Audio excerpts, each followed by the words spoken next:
And it's a crushing reality. And part of why I wrote my book was in case the Father was calling me to speak out and to speak the truth and to tell people my testimony.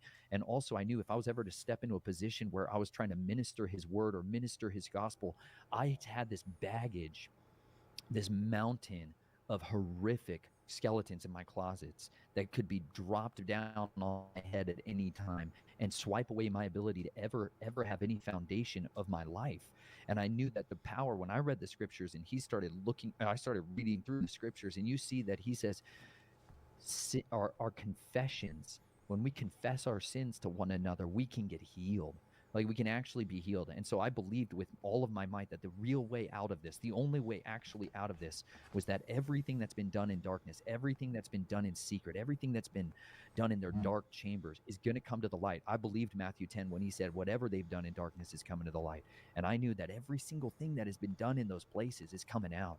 And I would rather be in the position where we talk about that now, where we confess these things now, and then we throw ourselves on the mercies of the Most High and see what he decides to build from our ruins and from this ash heap. But the more I saw that layer of compromise infesting that community, I knew that the only way out of that was to follow his narrow path to redemption.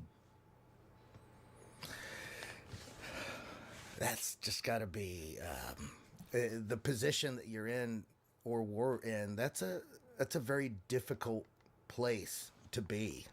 And a lot of people can't even fathom that, just because it's something that only experience really can yield what you're referencing. But before we go any further, I usually pray before we open. You went